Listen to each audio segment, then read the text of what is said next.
Hi, I'm Tony. Hi, I'm Eric, and we're with ImagineX, and you're watching Thoughts Over Breakfast.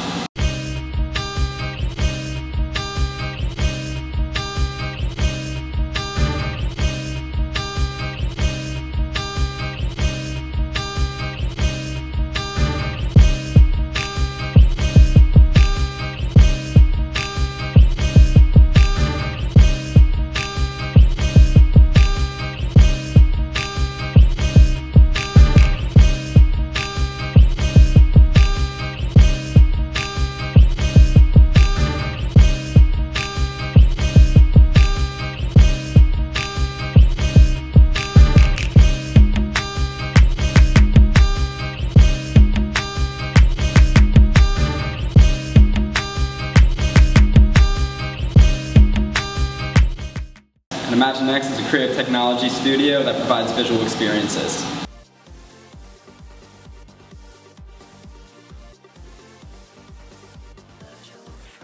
ImagineX is a company that programs and manufactures interactive light shows for concerts. I met up with Eric and Tony at the Startup Shell, the student-run incubator and co-working space on campus. This is the home for many students who are working on projects or launching companies. It has also been where I've worked for the past year launching my own startup, Made, and where I first met Eric and Tony when they were getting ImagineX off the ground. Welcome to Thoughts Over Breakfast. I'm glad I can hear your thoughts over breakfast. We got some delicious board and brew today. I got a bacon, egg, and cheese bagel. Boom! And then coffee. What'd you guys get? Got the bites? I'm unwrapping it right now. I'm excited. Looks like a tomato basil.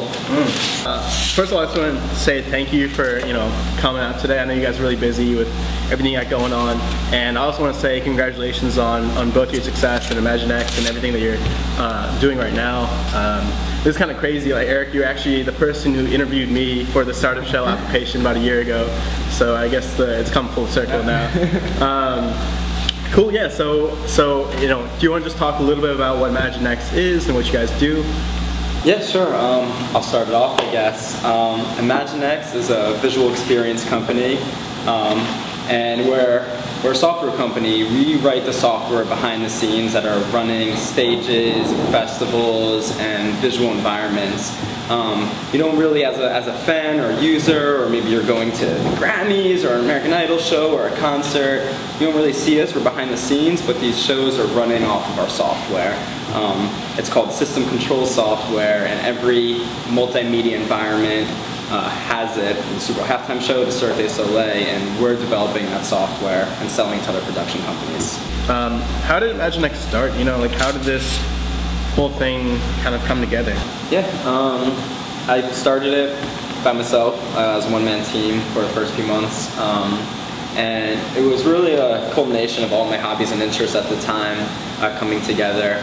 I was actually leaning out of my first startup, which was an online poker site that I thought was going to be $1 trillion idea. I still think it could be, but I wasn't totally into it. I wasn't having fun doing it, and it was consuming a lot, so I wanted to move on.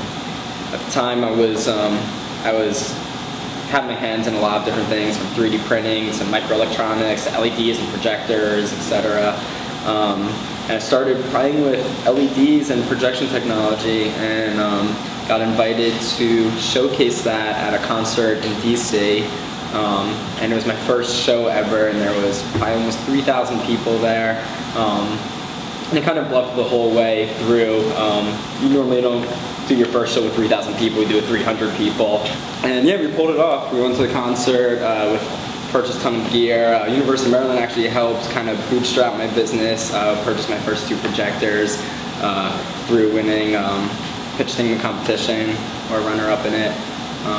And yeah, we did our first show, and it kind of just picked up from there through word of mouth, and that first show is now a recurring client a couple times a year. Cool. And Tony, at what point did you come in, and what was your role? So I came on the end of the spring, 2013, I guess, and came on mostly with a fabrication business, dual focus, and that was sort of my background before. I had done staging for more conventional theater and was kind of familiar with the, bucket ship it, get the set built in 2 weeks mentality. So that portion of the job description wasn't, unknowns to me. And sort of rolled from there, just kind of turned into, at that stage when it's a 2-person team, everyone kind of does everything. So, but it was mostly to a fabrication capacity. I still remember like coming to the shell and you guys were always tinkering with different things. You're always in the corner over there, or over here now I guess, just playing with the computer. You're just carpentering and stuff. The flower of life. The startup show was also in its infant stage, which is the only reason we were able to do this. But it was half the size, the startup show was half the size, and the installation we built for this music festival was a 15-foot LED sculpture. It took up most of the space in the startup show. No one else, we weren't even able to work comfortably in it. We have funny pictures of that. It's literally this installation just covering over half the startup show. Sawdust everywhere. It was messy. It was messy. It was dirty. Yeah, it was fun. So how did you get started with that first client? Like, how did that even happen, being a student and then just kind of playing this 3,000-person show? What was that transition? Yeah, well, I've gone to this client shows before and really enjoyed them. Specifically, I started looking at the business aspect of concerts right before kind of starting ImagineX and doing this first show. And that's because growing up in North Jersey and having New York City as my backyard, I went to some concerts there in high school. And then I went to concerts in DC, and I thought they were run so much better. I noticed how important the person that's throwing the concert, how much influence he has on the entire feel and vibe of the event, from the people, just by the DJs they book and the advertisements and the flyers attracts different people. And there's a much happier, mature, well-balanced scene in DC. And I really respected that, especially from the New York scene where it wasn't as well-balanced. So I was kind of connecting with crew and team of the business aspect of concerts. And that's where I got my foot in the door in the music industry and concerts. Like you just said, the Flower of Life was a huge installation you guys did. And I understand you guys do a lot of like innovative work in your field. Tell me about the technology you debuted at the Maker Faire. What was that like, and why was that kind of game-changing? So the first Maker Faire we went to, this was September of 2013. We went to the New York Maker Faire, which is one of the bigger Maker Fairs. What we debuted there was a 3D kinetic projection mapping technology. So boots on the ground, it was 2 triangular prisms that were rotating in a fixed rotation, and we displayed content sort of that responded to the movements of the sculpture. I guess, and that's more the tangible side, but Eric can talk more about the software end of things. Yeah, the Maker Faire project was exciting because we unveiled pretty revolutionary software for its time, and it's called Kinect 3D projection mapping. And I'm going to actually explain it again with a sandwich so you guys can visualize a little bit.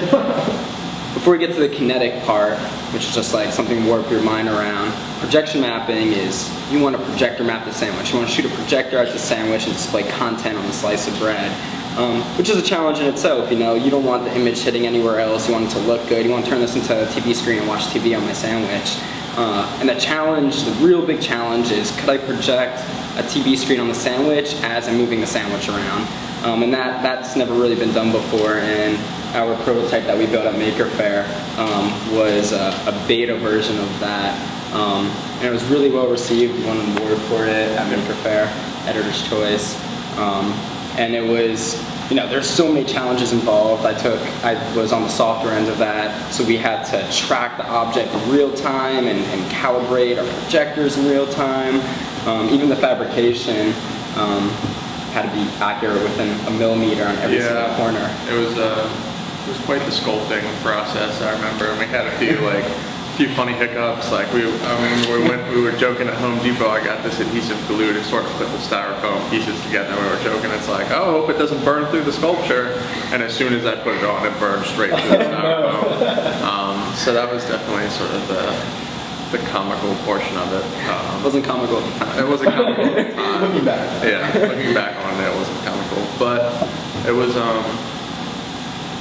you know, it was definitely a change from our usual paradigm of, you know, concert visuals, where it's like it definitely needs to be accurate, but it's to do these sort of display pieces, debuting technologies and tolerance we hadn't worked with before at that stage, and I think that was a big shift just in terms of you know, sort of the quality of the work and sort of how we thought about things from then on. It wasn't, you know, The concerts and even the Flower of Life LED sculpture, it's very abstract. The fabrication, the programming, and a lot of creative freedom. This kinetic projection mapping that we did for Maker Faire had to be mathematically calculated and precise every step of the way or it would break. And we built it fast. We had a deadline, we had an exhibit. So, you know, from my perspective, you guys have been famous in the shell for working through the night and trying to make these deadlines and stuff. How have you mitigated stress, you know, with such hard deadlines for your shows and things like that? And being an entrepreneur, also, you know, sometimes being in school as well, that can be a lot on your plate. How do you guys manage all of that work and stress? Yeah, managing all that work, I don't know if we manage it too well, but reduce stress is like a mindset. I mean, if you're building something awesome and you're really into the idea and the things that we built as a team, we got to choose what we wanted to build, so we're choosing things that we know we wanted to do. That helps a lot. Everything would have been so much more stressful if we were building it because it was someone else's idea or something we didn't want to do. It was stressful, I'm not gonna lie. Like, events take 16 hours straight to set up and operate, or more. I mean, the day before the event's the busiest day for us, and it's stressful, it's a lot. You know, having that big vision, knowing that's not always going to be like this. I mean, it's a startup, it's a two-person team at the time, and we chose to get through that part of just working late hours because we wanted to move faster than anyone else in the industry and not only catch up to where other people are, but kind of figure out our own path and what makes us special. And it takes a lot of hours, takes a lot of time, it's stressful sometimes, but I think sort of the answer to how you mitigate stress as a student or as a young venture-focused person is you really don't mitigate the stress, you're really just stressed. And you sort of acquiesce to, like, this is stressful, and you just sort of, it's not about taking time to relax because you don't have time to sit down and relax. It's just about, you sort of scope ahead, like how much stress is this going to be, and just try and mentally prepare yourself for how stressful it's going to be. I mean, I feel like Eric sort of manages internalizing the stress a little bit better than I do, because I definitely get, you know, at that 18-hour mark, I'm irritable, like, you don't want to work with me, and I'm just like, this isn't going to work, and it's, you know, it's kind of depressing objectively to watch, actually. So I think that sort of advice for young people, you know, doing the same thing is it's just, you're going to be stressed, and it's about mental preparation. Hear that, kids? It's not easy. Yeah, it's not easy. It's not easy. And for advice, I would say, we always talk about pivots. You know, usually people think about it in a product sense. You're designing an app and you discover your customers like this color scheme better or this functionality better, and you pivot and your app's different. But you could pivot in every part of your business. One thing that we didn't like is the 16-hour days and the stress.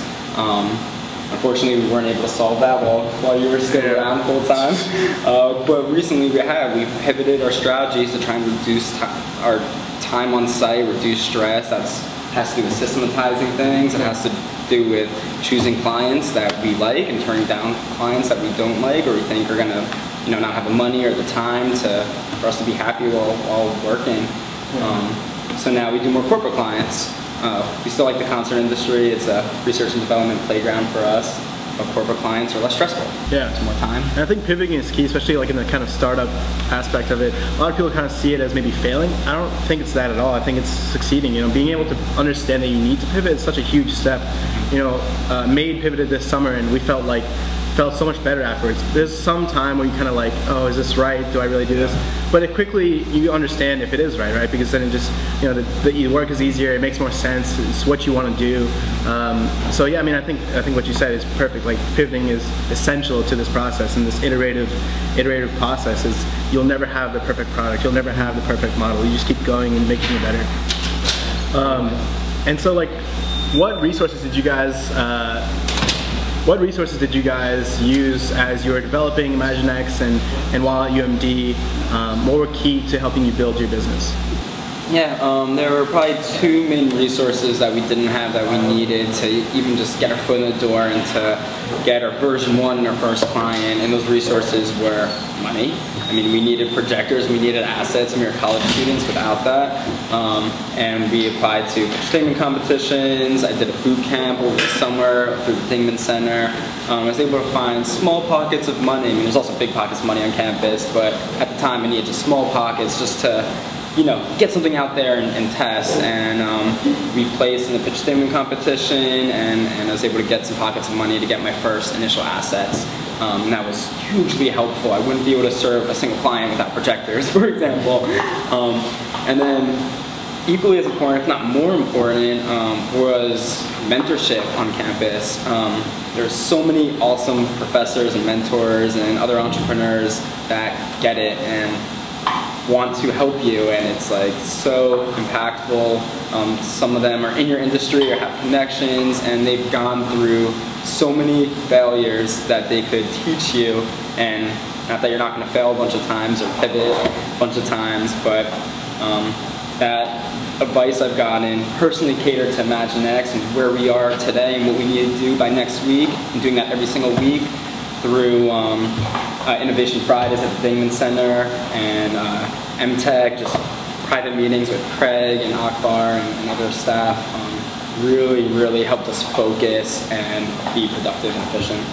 I guess the resources that I've focused on more, just because from a fabrication perspective, was the shell was definitely pivotal. Having space, working with people that were willing to sort of say like, oh, that's Eric and Tony, they're just taking up half the shell of the project, but that's not really a dynamic you find other places. Most people aren't really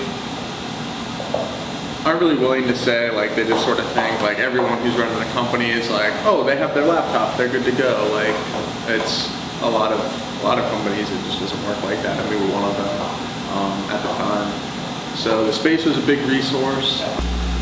So going from those initial couple of shows, you guys have grown very quickly over the last couple of years.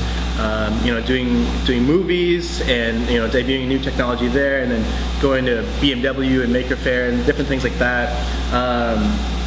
What is the vision? What do you think that this company will end up?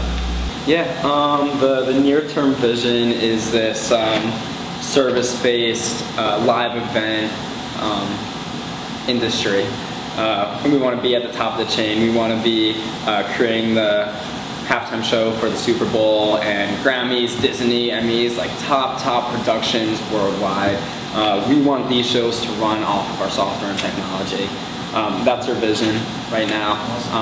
We have a lot of long-term visions of growth and other industries we could tackle. I mean, the production industry is huge. Right now we're just focused on the software aspect of it.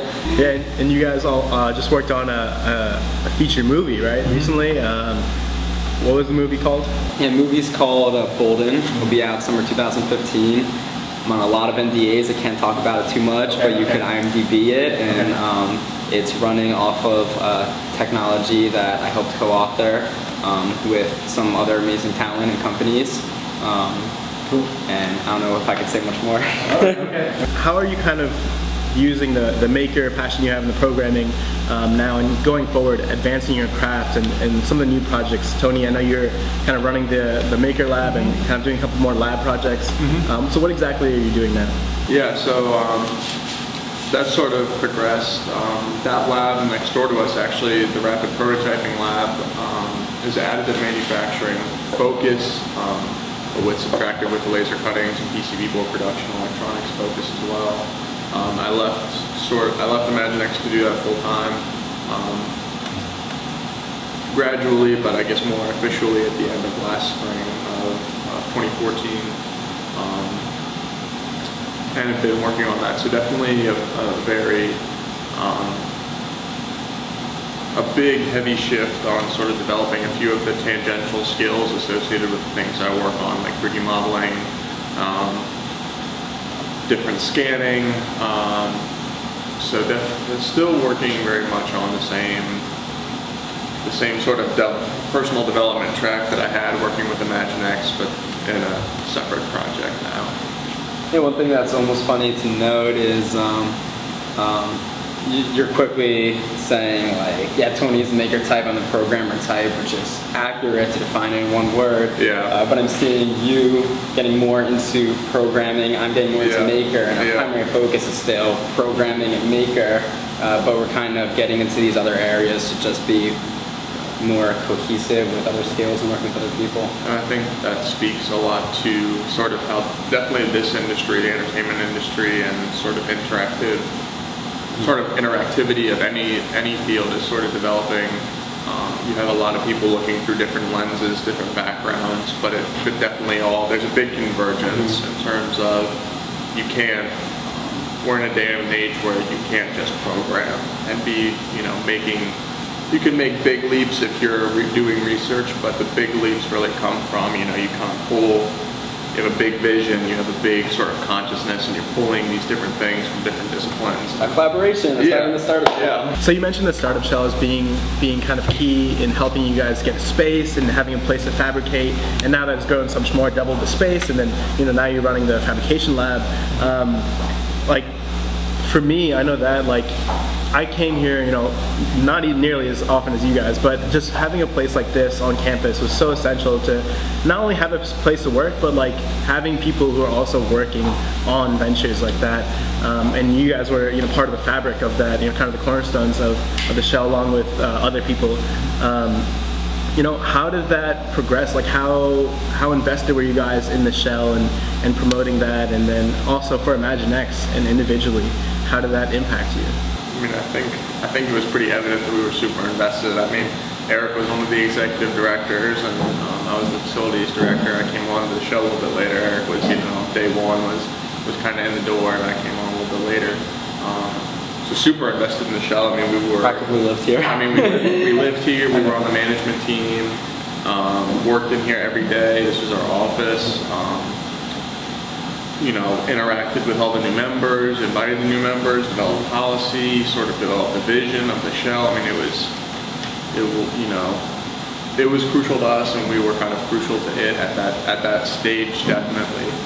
We would be partnered together because of the shell. We met each other and got excited about what we're doing. Yeah, I mean, we wouldn't even started working together if it wasn't for the shell. I came in, I remember Eric was working in the corner and had a few concert posters in front of him at his desk, and I was like, that looks interesting. He's got some cool toys on his desk, and it literally was me going up to him and talking about what he did, and just sort of hit it off with our backgrounds and talking about what we've done. So I mean, it was pivotal to us working together, pivotal to the ImagineX, pivotal to had a similar relationship, back and forth between the shell. So it was huge. So the shell for me is like more than a building, it's a community, right? So you guys were obviously, very formative in creating that community. How do you think that it's progressed, and why do you think it's important to have this community of student entrepreneurs at Maryland? The shell is primarily a co-working, collaborative space, and when the shell was started, it was completely bootstrapped. We didn't have fancy monitors and physical, tangible resources like 3D printers and whatever we could best provide to students. We only had students, but we had great students. We had students that were talented and willing to help and be part of this community. Which is great because no single person could build something awesome by themselves. So I might be working on my project I'm a software developer and you need hardware to run your software, but I don't do hardware. Other people do hardware in here, so I was able to just, how do you program a motor? What kind of motor do I need for this project? And there's someone else in the room that has that expertise or could help you. Additionally, everyone in the startup show, or when you're working the startup show, everyone's working, everyone's getting stuff done. It's a really inspirational and exciting environment. You can't just come here and play a game because everyone else is working, so you're motivated to also get something done. For everybody who doesn't know about the startup show, I wanted to dispel one myth. Is the startup show, formally, is it for just tech entrepreneurs? No, it's for everyone. I mean, it definitely sort of started out with that focus just because, you know, we were graciously gifted the space by engineering, and we're kind of in that hub on this side of campus. A lot of the technically focused people weren't necessarily working in that field, so I think, you know, now this is really a truly multidiscipline collaboration across every college, every, you know, field of every industry. I mean, I think you could innovate any industry. Yeah. And I mean, I can attest to that too. I was one of the people who wasn't a tech-focused person, and I mean, I just want to say to everyone that, like, it is a place where people are in a mindset. It's not about what you're doing; it's the mindset you're doing it in. And so, having a space like this, talk and work with people, is tremendously a huge asset, you know. And, you know, working in like nonprofit financial services, I, you know, didn't know if this would be okay. It's completely okay, and I would recommend to anyone on campus that come to the Shell. I think it's a really great place to work and meet other great people like you guys have.